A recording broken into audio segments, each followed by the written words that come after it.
दोस्तों 25 सितंबर है। अभी ये सभी भारतीय जनता पार्टी युवा मोर्चा के कार्यकर्ता हैं, बहुत ज़्यादा संख्या में आए हैं क्योंकि हमारे वरिष्ठ नेता राजस्थान सरकार के प्रतिपक्ष के नेता गुलाब चंद जी कटारिया प्रधान होने वाले हैं। भारत माता की जय! भारत माता की जय! पंडित दीनदयाल उपाध्याय अमर रहे, अमर रहे। पंडित दीनदयाल उपाध्याय अमर रहे, अमर रहे। दोस्तों नमस्कार। पंडित दीनदयाल उपाध्याय गार्डन दूध तलाई के ऊपर, हमारे उदयपुर शहर की झील पिछोला के भी ऊपर, यहाँ से जो व्यू बनता है सिटी पैलेस का, दूध तलाई का, माछले मगरे का और पिछोला का, बहुत खूबसूरत व्यू होता है। लेकिन पंडित दीनदयाल उपाध्याय का आज जन्मदिन है। इस मौके पर भारतीय जनता पार्टी के सभी कार्यकर्ता अभी कुछ ही पलों में आने वाले हैं। कुछ लोग तैयारी कर रहे हैं। ये सामने देखे कार्यकर्ता झंडे लगा रहे हैं, फूल लगा रहे हैं और एक अपने आप में बहुत खूबसूरत दृश्य है। पंडित दीनदयाल उपाध्याय जनसंघ के, यूँ समझिए कि वो संस्थापक ही थे। और जब देश आज़ाद हुआ तो उस समय आज़ाद होने के बाद जो भारत सरकार बनी, मुझे जहाँ तक जानकारी मिली है कि वो भी उस समय भारत सरकार में थे, लेकिन कांग्रेस की सरकार, नेहरू की सरकार की गलत नीतियों के कारण उन्होंने वो सारे ही सरकारी पद छोड़ दिए और फिर जनसंघ की स्थापना की। कुल मिलाकर अभी कुछ समय बाद हमारे राजस्थान के बहुत बड़े लीडर श्रीमान गुलाब चंद जी कटारिया पधारेंगे, आएंगे और वो सभी वक्तव्य देंगे, सभी कार्यकर्ताओं को उद्बोधन देंगे। तो बहुत बहुत धन्यवाद आप सबको, थैंक यू। ये जग मंदिर है, विश्व प्रसिद्ध जग मंदिर। इस जग मंदिर को देखने के लिए पूरे वर्ल्ड के लोग आते हैं और इस वर्ल्ड के लिए हमारे पूरे उदयपुर में जितने टूरिस्ट आते हैं, हाय हाय, क्योंकि उदयपुर टूरिस्ट का खजाना होता है और उदयपुर में इतने टूरिस्ट आते हैं कि उदयपुर शहर की जितनी भी होटलें हैं वो सब टूरिस्ट के सहारे चलती है। चलो दीनदयाल जयंती है, चलो नारे लगाओ। भारत माता की जय! भारत माता की जय! पंडित दीनदयाल उपाध्याय अमर रहे, अमर रहे। पंडित दीनदयाल उपाध्याय अमर रहे, अमर रहे। वास्तव दीनदयाल जी ने दुनिया में एक नया ही रास्ता अपनाया, क्योंकि हमने देखा कि लोग राजनीति में कई वाद आए दुनिया में, जिसमें समाजवाद, नक्सलवाद, कम्युनिस्टवाद, लेकिन हमारे दीनदयाल उपाध्याय जो जनसंघ के दूसरे राष्ट्रीय अध्यक्ष थे, उन्होंने पूरे देश को एक नया रास्ता दिखाया। चिंतोदय योजना के तहत अंतिम व्यक्ति का विकास किस तरह से हो, उसी आधार पर सारे देश के प्रधानमंत्री जो पूर्व में रहे उनके लिए हमने नहीं देखा। ये सब किस बात का द्योतक है? हिंदुस्तान में अपने आप को एक ताकत के रूप में दुनिया के सामने खड़ा किया है और हिंदुस्तानी ऐसा लगता है कि दुनिया को कोई अगर दिशा दिखाने वाली कोई देश है, कोई विचारधारा है, कोई शक्ति है, ताकत है, तो भारत की ही यही भारतीय जनता पार्टी है।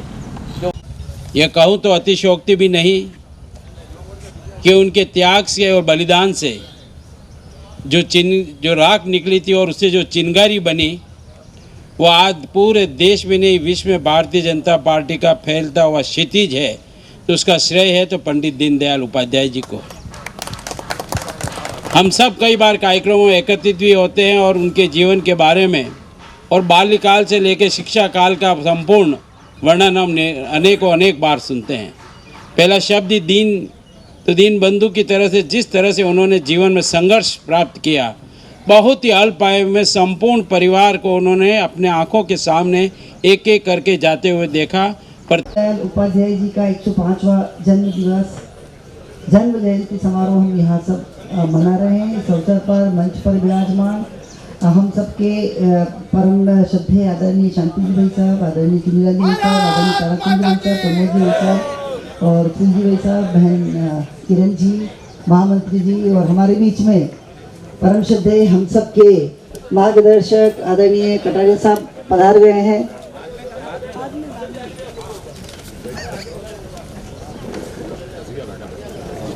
सर पर इतना ही कहना चाहती हूँ कि बंधुओं और बहनों, जिस महामना का यह जन्म दिवस है आज हम बहुत ही उल्लास के साथ मना रहे हैं, समर्पण के साथ मना रहे हैं। हमको यही उनसे सीख लेनी चाहिए और यही संकल्प लेना चाहिए कि जिस प्रकार से उन्होंने अपने देश की राजनीति को एक नया अध्याय दिया है और उसी के पद चिन्हों पर अपन सब चलते हुए इस भारत को दुनिया का विश्व गुरु बनाने की राह पर हैं। ऐसा समर्पण का भाव अपने बीच में रखें, क्योंकि एक व्यक्ति जो बहुत ही कठिन परिस्थितियों से मैं पैदा हुआ, बड़ा हुआ और उसके बाद एक ऊंचाई तक मुकाम हासिल किया, IAS की परीक्षा उत्तीर्ण करी, उसके बाद भी ये समाज सेवा, ये देश सेवा मेरा प्रथम कार्य है, मेरा पुण्य। सन 1925 में जब संघ की स्थापना हुई तो संघ के विचारों को जन जन तक पहुंचाने का काम डॉक्टर हेडगेवार, गुरुजी और सरसंघ चालक ने किया। जब लगा कि राजनीति का आधा, देश का आधा भाग आम जनता तक तो बात पहुंच रही है, लेकिन राजनीति के अंदर इसका कोई स्थान नहीं है। जब संघ के ऊपर प्रतिबंध लगा 48 में, और उसके बाद जब इस पार्लियामेंट के अंदर एक भी व्यक्ति, लाखों के अंदर जनसंघ की स्थापना हुई। जब जनसंघ की स्थापना हुई तो उस समय संघ के जो टॉप, जो आधार स्तंभ लोग थे, पंडित दीनदयाल जी, भंडारी जी, कुशाभाऊ ठाकरे, जना कृष्णमूर्ति, जब तक सूरज चांद रहेगा, जब तक सूरज चांद रहेगा, दीनदयाल जी अमर रहे, दीनदयाल जी अमर रहे। बहुत बहुत धन्यवाद। आज हमारे ऐसे महापुरुष की जन्म जयंती की इस पावन बेला पर हमारे गुलाब जी भाई साहब यहाँ पर हमारे को मार्गदर्शन देंगे। सभी वक्ताओं ने उनके जीवनी के बारे में बताया और वास्तव में ऐसा जो हमारे परिवार में, भारतीय जनता पार्टी में सबको त्याग कर और देश हित में काम करने का जो निश्चय किया, अभी मेरे पहले वक्ताओं ने कहा कि उनकी जितनी भी डिग्रियां थी वो भी जला दी और उन्होंने एक ही लक्ष्य लिया था। मैं नमन करता हूं कि अपन भाग्यशाली हैं।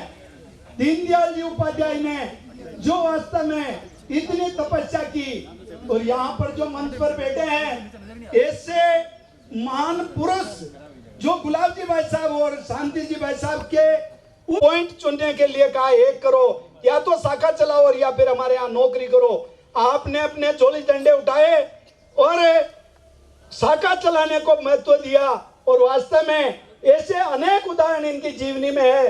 दीनदयाल उपाध्याय से हमारे को जो यहाँ पर मंच पर जो बताया, उनसे हम थोड़ा सा भी अगर अपनी जीवन सफल हो जाएगा, और ये भारतीय जनता पार्टी का जो स्वरूप देख रहे हो ना, वास्तव में आज लग रहा है कि भारतीय जनता पार्टी मोदी जी का जो जन्मदिन के अवसर पर जो 20 दिन का जो रखा है, उसको एक से बढ़कर एक को हमने सफल बनाने का जो निश्चय किया है। जिलाध्यक्ष जी के पंडित दीनदयाल उपाध्याय को आंच नहीं आ सकती, उनका नाम सदा अजर अमर रहेगा। इन्हीं शब्दों के साथ अपनी बात समाप्त करता हूँ। जय हिंद, जय भारत। हमारे पार्टी के ऊर्जावान, कर्मठ और जुझारू जिलाध्यक्ष रविंद्र शिमाली साहब से अनुरोध करूंगी सभी का मार्गदर्शन करें। आदरणीय जिलाध्यक्ष। परम आदरणीय पूर्व विधानसभा अध्यक्ष और सांसद शांतिलाल जी चपलौत साहब, भारतीय जनता पार्टी अनुसूचित जाति मोर्चा के राष्ट्रीय उपाध्यक्ष और पूर्व मंत्री आदरणीय चुनलाल जी गरासिया जी, राष्ट्रीय परिषद के सदस्य परम आदरणीय ताराचंद जी जैन साहब, सहकारी भाई मनोज जी, पूर्व महापौर आदरणीय रजनी जी डांगी जी, महिला मोर्चा प्रदेश की कोषाध्यक्ष बहन किरण जी तातेड़, पार्टी के सभी सम्मानित पदाधिकारीगण, विभिन्न मोर्चों से पधारे हुए हमारे सभी सम्मानित अध्यक्ष जी, पदाधिकारीगण, मंडल अध्यक्ष जी, निर्वाचित सभी हमारे जनप्रतिनिधिगण, युवा मोर्चा के बंधुओं और बहनों, मैं यहाँ पधारे हुए हमारे सभी मंचस्थ हमारे प्रेरणा, आज वास्तव में हमारे लिए बहुत गौरव की बात है कि जहाँ सारे देश के अंदर दीनदयाल, और आज इसी प्रांगण में प्रतिवर्ष की भांति हम 2 कार्यक्रम यहाँ करते हैं और उसी कड़ी के अंदर बहुत हर्ष और उल्लास के साथ दीनदयाल जी की जन्म जयंती के अवसर पर हम उनके जिस प्रकार से उनका व्यक्तित्व और कृतित्व था, कार्यकर्ताओं को उनके मन के अंदर आत्मसात करने का हमने सब लोगों ने प्रयास किया मंच के माध्यम से। मैं बहुत, और उसके अंदर विभिन्न वक्ता पार्टी के वरिष्ठ नेता अपना उद्बोधन देंगे और आज उसी कड़ी में 3 मंडलों का कार्यक्रम हमने यहाँ पर रखा है। सरदार पटेल मंडल, श्यामा प्रसाद मुखर्जी मंडल और सुंदर सिंह जी भंडारी मंडल, वहाँ के सभी कार्यकर्ता पदाधिकारी आए हैं। साथ ही साथ पार्टी के सभी लोगों को हमने आग्रह किया और आज मुझे इस बात की प्रसन्नता है, इन वक्ताओं ने अपनी बात रखी है, लेकिन जिस प्रकार से अपने मर्मस्पर्शी उद्बोधन से समय समय पर हमका मार्गदर्शन प्रदान करते हैं कटेरा साहब और नई प्रेरणा और नई ऊर्जा देते हैं, हम उनको सुनेंगे। मैं तो केवल एक निवेदन करना चाहूँगा कि हमारे जनसंघ के संस्थापक श्यामा प्रसाद जी मुखर्जी ने 1952 के कानपुर अधिवेशन में कहा था, यदि मुझे देश के अंदर ऐसे 2 दीनदयाल मिल जाएंगे तो मैं राजनीति के अंदर भारत का नक्शा बदल दूंगा। और दूसरी बात जो अटल बिहारी जी वाजपेयी ने कही,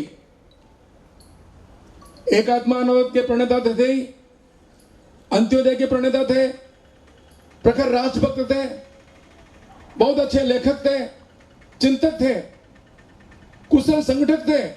ऐसे अनेक गुणों से ओतप्रोत दीनदयाल जी का जीवन रहा। और जो सबसे बड़ी बात, आज भी जिस प्रकार हम सब जोर दे रहे हैं और हम सब कार्यकर्ता भी इस बात का प्रयास कर रहे हैं, एकात्म मानववाद और अंत्योदय, इसके माध्यम से जन जन का कल्याण किस प्रकार से हो।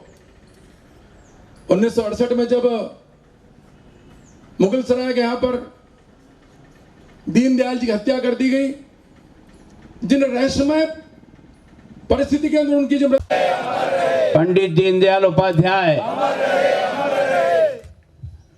आदरणीय जिलाध्यक्ष जी, रविंद्र जी, विधानसभा के पूर्व अध्यक्ष और से भी पहले राजनीतिक पार्टी में काम करने वाले शांतिलाल जी टपलोत साहब, भाई ताराचंद जी, रजनी जी, जन्मदिन उसका मनता है जो जाने के बाद लोग जिसके काम को याद रखें उसका जन्मदिन सार्थक होता है, बाकी तो केवल दिखावटीपन होता है।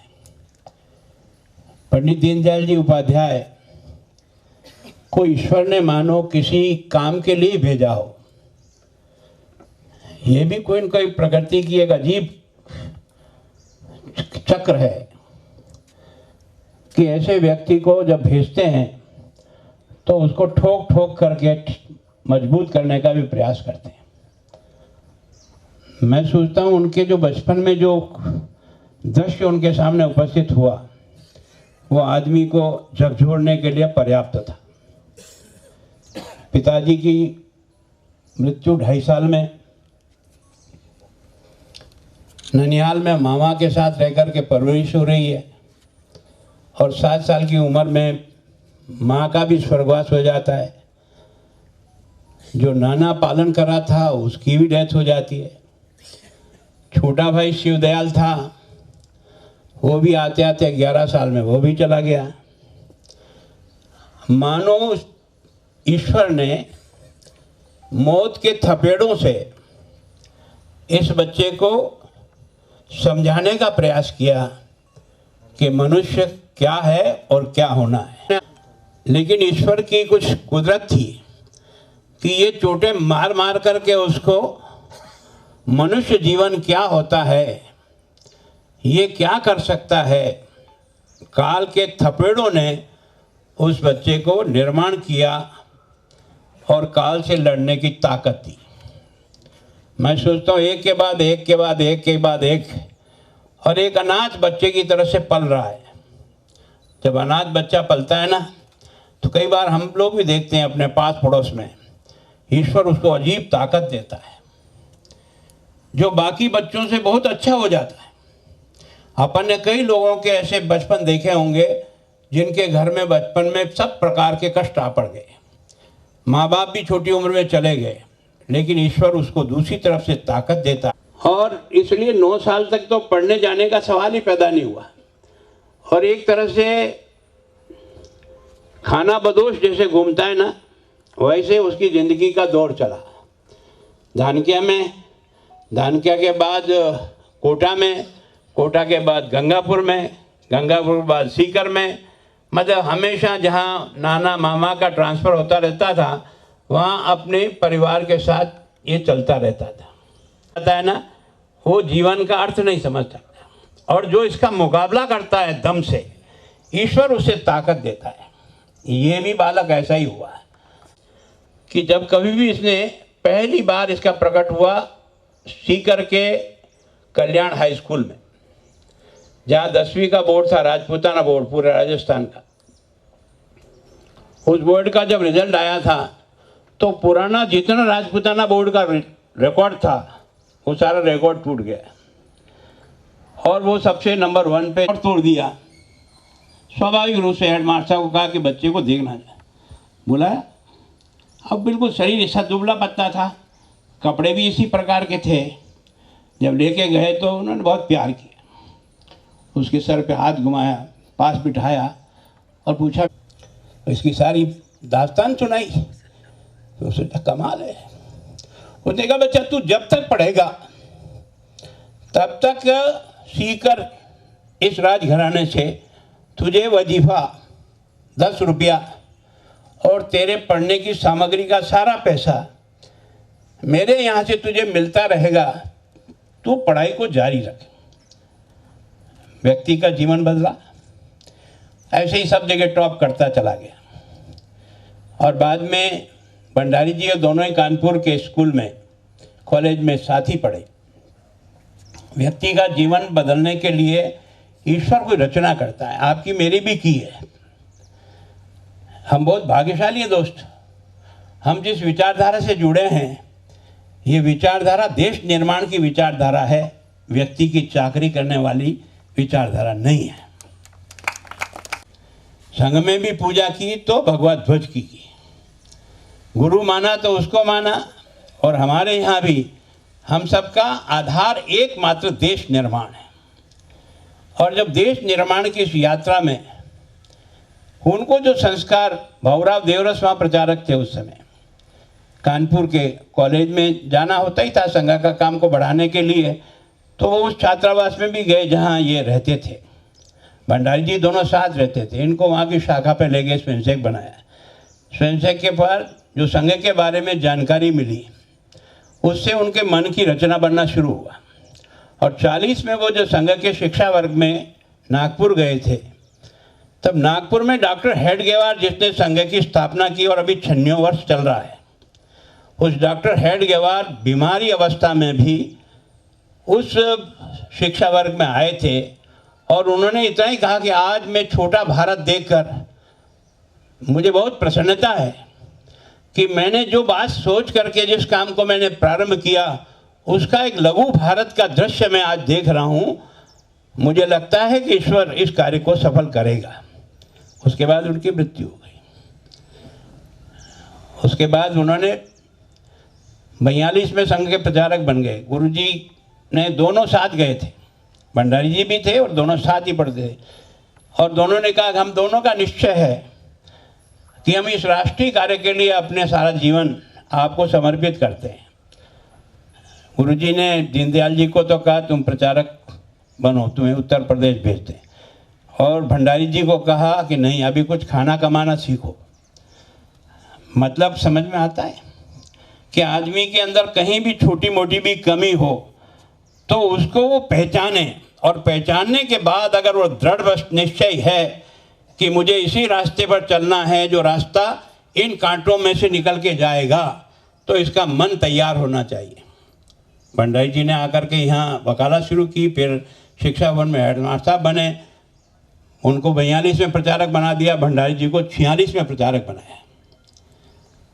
इस संघ के प्रचारक को जिस तरह से तराशते थे काम के लिए, और ये जो जनसंघ को जो लोग दिए ना, ये वो लोग थे जिनका एक एक का जीवन एक तरह से एक एक स्तंभ की तरह खड़ा हो गया।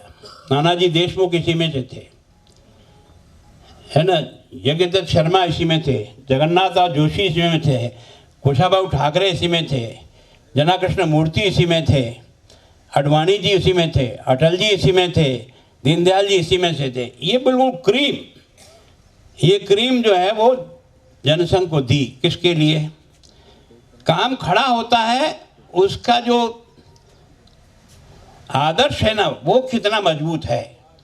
काम भाषणों से खड़ा नहीं होता है, भाषण होते तो मितव्ययता से जीवन जितना चलेगा उतना जीवन ऊपर उठेगा, और जितना तड़क भड़क में जियोगे उतना गर्त में जाओगे।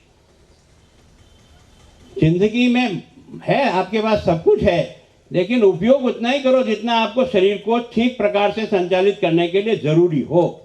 बाकी संपत्ति पर कब्जा करना डाका डालने के बराबर है, क्योंकि वो किसी न किसी दूसरे का हक मारेगा, तब जाकर के चलेगा। तो ये जो सोच थी, मैं सोचता हूँ कि मेरा शांति जी का सौभाग्य मिला कि हम उनके आमने सामने बैठ करके चर्चा के घट में भी बात करने का मौका मिला। देखना तो उनको कई बार पड़ा। मदन जी मुंदड़ा जब यहाँ चुनाव लड़े थे, उनको चुनाव लड़ाया था, तो उनका जीवड़ा रास्ते में रुक गया, पर ऐसी गाड़ी लाया तो वैल्यू। लेकिन यहाँ है विचार, यहाँ है व्यवहार। कार्यकर्ता आपका नौकर और गुलाम नहीं है, उसका मान सम्मान रखना तुम्हारा फर्ज है। और इस कारण से व्यक्ति का निर्माण ही छोटी छोटी चोटों से हो जाता है। अगर वहीं वो उनको डांट देते, मैं राष्ट्रीय महामंत्री, ये क्या गाड़ी लाया खटारा, तो गाड़ी तो दूसरी आ जाती, लेकिन उसके साथ वाले कार्यकर्ता के मन में छाप नहीं छूटती। यह वास्तव में जीवन के छोटे छोटे उदाहरण होते हैं जो व्यक्ति को सीखने के लिए पर्याप्त हो जाता है। उन्होंने इस बात को सिखा दिया। जब वो जनसंघ का काम करते थे तो अपने यहाँ गुमान सिंह जी राठौड़ थे, इस बीएन के इंचार्ज थे यहाँ के। जब जनसंघ बना ही था तब एक शिविर लगाया उनके गांव में। दीनदयाल जी कितने दिन रुके? 3 दिन 3 कार्यकर्ताओं को लेकर बैठा। वो तीनों में एक भानु जी भी थे। हमें कैसे लगाया जाता है? हमारे काम का आधार है हमारा व्यवहार, हमारा गुण, हमारा जीवन। ये मॉडल के रूप में दिखेगा तो कार्यकर्ता उससे सीख करके आगे बढ़ेगा। नहीं तो तेरा फोटो छोटा छपा, मेरा फोटो छपा, माथे फोड़ते रहो। फोटो जरूर छप जाएगा, 3 दिन तक तुझे वो फोटो में देखेगा, तब तक ध्यान रखेगा, उसके बाद तेरा फोटो जूतों में पड़ा रहेगा। बिना किसी के फोटो लगाए, बिना प्रचार प्रसार के इस साधना से व्यक्ति किस प्रकार से खड़ा करता है।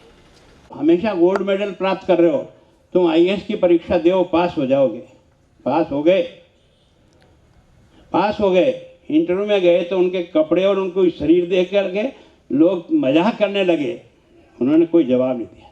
हमारी मजाक करे तो हम उल्टा जवाब दे दें उसको, चल क्या समझता है तू। उन्होंने उसको भी अपने लिए एक सबक समझा कि समाज का देखने का दृष्टिकोण क्या है।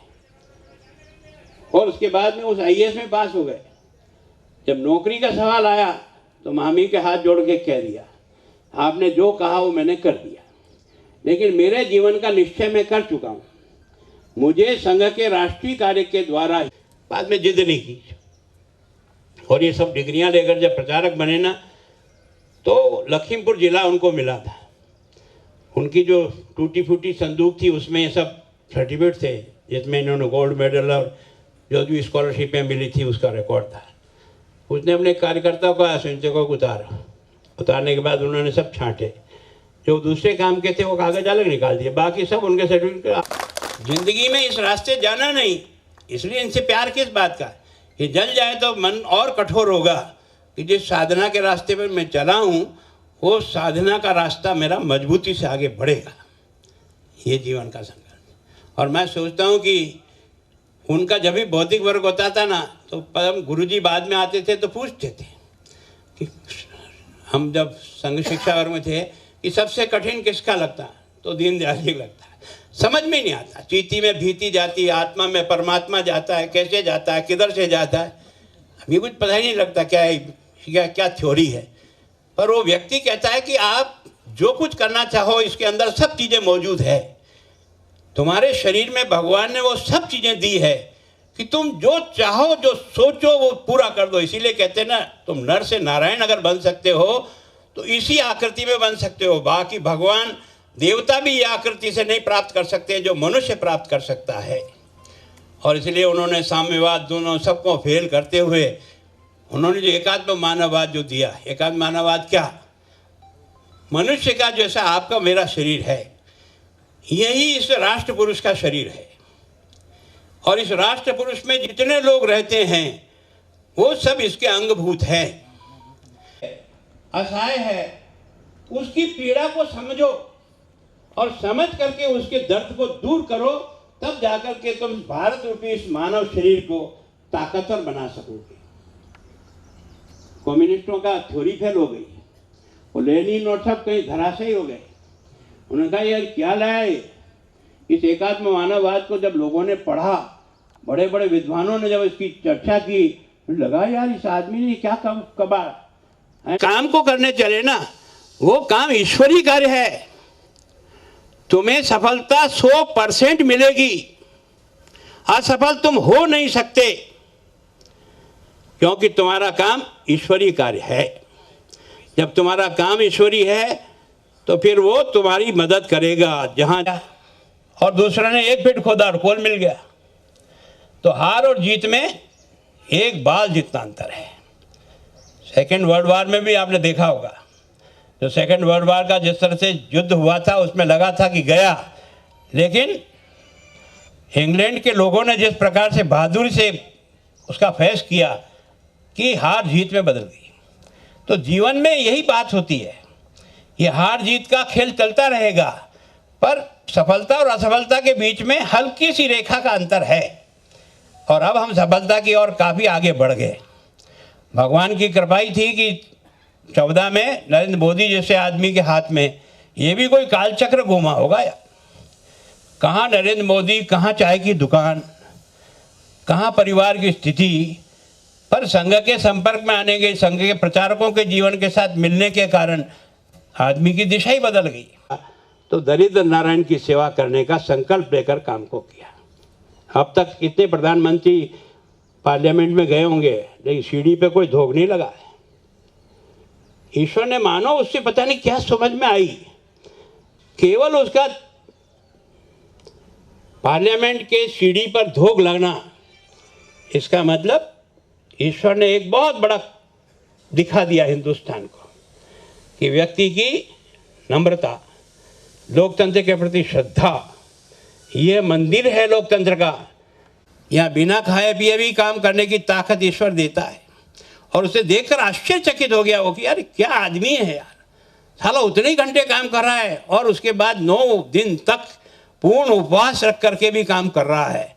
और आते समय गीता देकर के आया।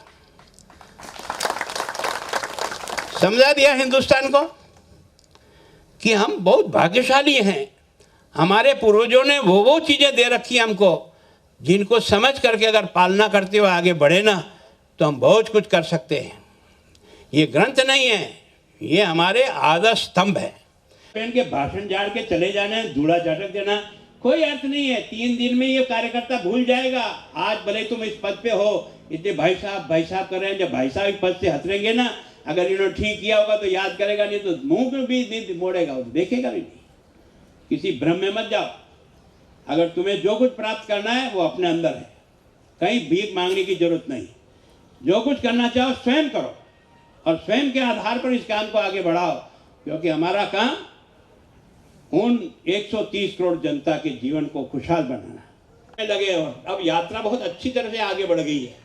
अब इस समय में, क्योंकि राक्षसी शक्तियां भी, आपने रावण राम का द्वैत देखा था ना, राम जी को टिका दिया था उसने एक बार, जो बाण उसके चले ना, राम जी भी चलेगा। हो क्या रहा है, इसका मतलब तुमसे जब लड़ाई होगी ना, तो सारी दुष्ट शक्तियां एक साथ आके हमला करेगी, एक साथ।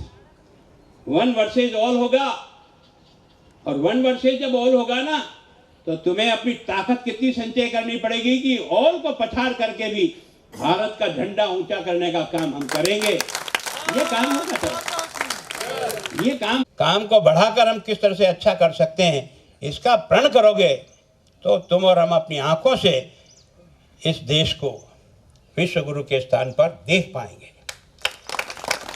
अब ज़्यादा दूरी नहीं है लेकिन 22 और 23 आते आते सारे दुष्ट एक पाले में आ रहे हैं। मुकादमा जम के होगा, जितना उनके पास बारूद बत्ती है सबका प्रयोग करेंगे। उनके साथ दुनिया की ताकतें मिली हुई है, उनके साथ कई बड़ी सल्तनतें उनके साथ लगी हुई है, जो उनको आर्थिक दृष्टि से भी मदद करेगी, हथियारों से भी मदद करेगी, हमको बदनाम करने के लिए हर प्रयास करेगी। और इसलिए हमको बहुत सावधान, सचेत, होशियार होकर के चलना पड़ेगा और चल करके इस मंजिल को जल्दी से जल्दी पार करना होगा। मैं सोचता हूँ दीनदयाल जी का ये जीवन, एक सामान्य व्यक्ति, एक सामान्य परिवार, एक कष्टों में निकला हुआ व्यक्ति कैसे काम करते करते इस रास्ते को यहाँ तक ले आता है कि आज आप और मैं, ये हमारा सौभाग्य है। एकदम पहली नगर निगम बनी, UIT, तब लाखेरी जी थे। ये लाखेरी जी का पहला, पंडित दीनदयाल जी का ये जो पार्क बनाना, और ये एक छोटी सी फोटो हमें मिली, ये तो हमारा आधार स्तंभ है यार। ये मूर्ति छोटी भले ही होगी, लेकिन इसकी आकृति और इसके भावना जिस प्रकार से प्रकट होती है ना, वो हमारी जान है। और इसलिए हमने कहा हम इसको नहीं बदलेंगे। नहीं बनाना तो रजनीश जी के टाइम पर वो नहीं बना दी हमने, लेकिन इसको यहीं रखें। क्या मतलब, समझो यार, ये कुछ ऐसे मॉडल हैं जो मॉडल काम करने की ताकत देते हैं। ऐसे पावर हाउस है जहाँ से हमको बिजली का करंट मिलता है। इस करंट के आधार पर हम बाकी लोगों को प्रकाशित करने की कल्पना लेकर के काम कर रहे हैं। इसको हम सब लोग मिल के करें। और आज उनका जन्मदिन 105 वर्ष पूरे हो रहे हैं। मैं सोचता हूँ कि ये भंडारी जी का भी आपकी शताब्दी वर्ष है। मैं सोचता हूँ उनकी भी हमने स्टैचू लगाई थी, तब नरेंद्र भाई स्वयं आए थे गोवर्धन सागर पे। ये केस ऐसे हैं, हमने भैरव सिंह जी की भी स्टैचू लगाई है। हमने कोशिश की यार, जिन्होंने वास्तव में इस पार्टी को अपना जीवन समर्पित करके आगे बढ़ाने का प्रयास किया, वो हमारे कार्यकर्ताओं के लिए एक मॉडल बन करके आगे बढ़ाए। इसके लिए हमने प्रयत्न किया है। आप सब जय भारत।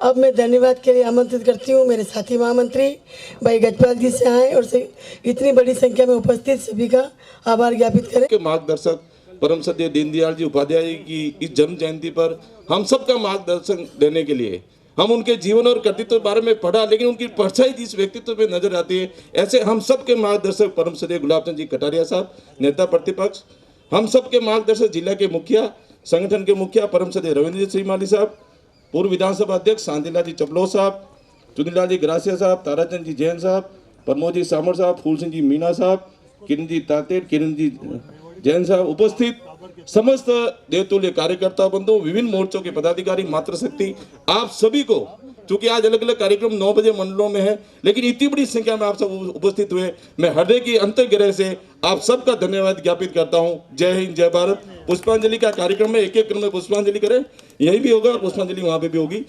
धन्यवाद।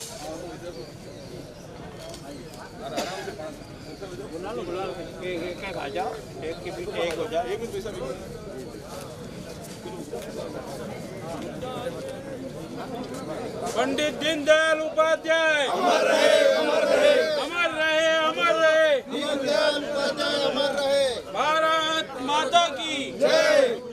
दीनदयाल जयंती है, चलो नारे लगाओ, भारत माता की जय, भारत माता की जय। पंडित दीनदयाल उपाध्याय अमर रहे, अमर रहे। पंडित दीनदयाल उपाध्याय अमर रहे, अमर रहे।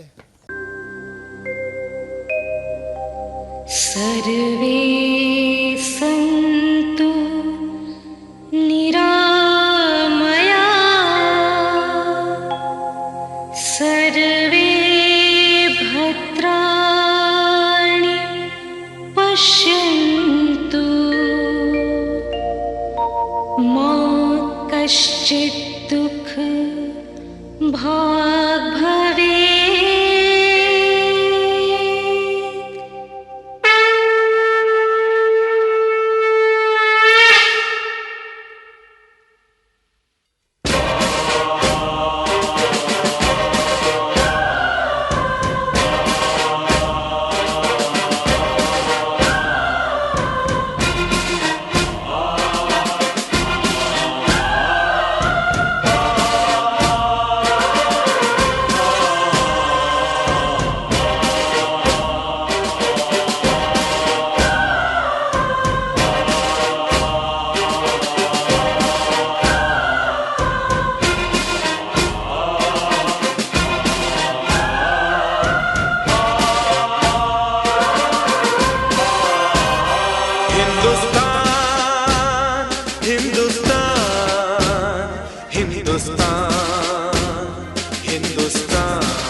मेरी आन मेरी शान मेरी जान हिंदुस्तान हिंदुस्तान हिंदुस्तान